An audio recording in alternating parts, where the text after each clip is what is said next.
C'est en prélude du grand événement qui rend hommage aux journalistes décédés à Makongogno que le groupe de presse EK et l'ensemble des organisations des médias ont animé une conférence de presse le 17 mai 2025 dans un restaurant de la place pour présenter les enjeux de la deuxième édition. Assisté à cette conférence de presse qui concerne la deuxième édition des awards de la presse gabonaise baptisée Makongogno.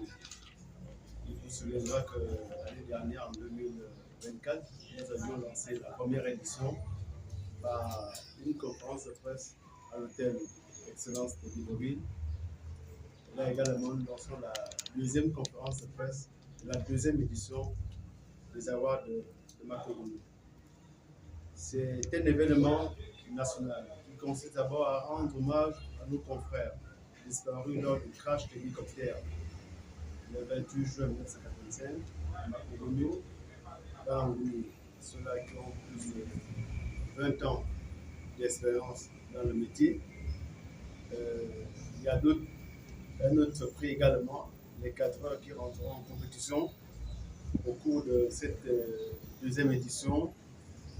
Et aussi, il y a d'autres rubriques, par exemple le journaliste politique, l'économie, société et culture.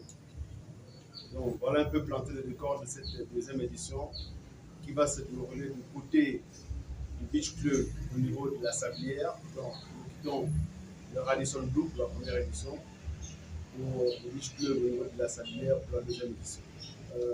Les gens remercient aussi les sponsors qui nous ont accompagnés lors de cette première édition, notamment Move Africa Gabon Télécom, Ariane Finance, Airtel Gabon, Agence de communication Jérusalem, Olam également. Pour cette deuxième édition, j'ai failli oublier le sponsor Sovaga également qui nous accompagne pour cette deuxième édition.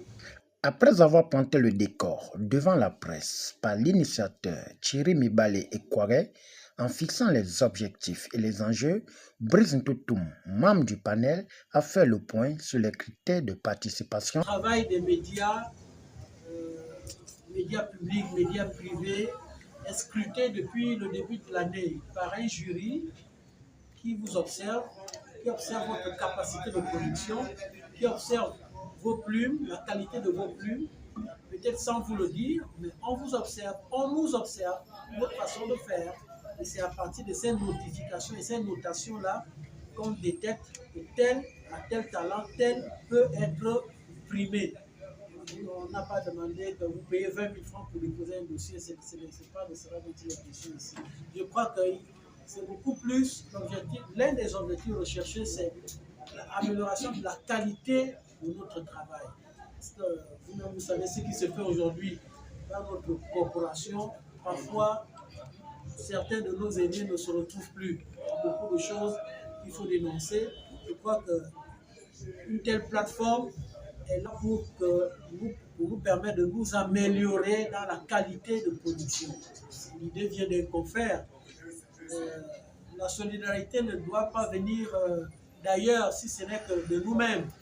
Je crois qu'il a lancé une idée, nous devons soutenir cette idée et c'est pourquoi nous sommes là pour dire que c'est une initiative qui est là pour la corporation des médias et nous la soutenons. Et nous pensons dans les jours à venir qu'on pourra se déployer à l'intérieur du pays. Pourquoi ne pas délocaliser une édition à l'intérieur du pays? Après des échanges interactifs avec la presse, nous notons que malgré le retard d'1h30, le pari a été gagné par les organisateurs qui ont remercié les partenaires et les journalistes qui ont pris part à cette conférence de presse afin de communiquer sur la grande arène qui aura lieu au Beach Club de la Sablière le 28 juin 2025.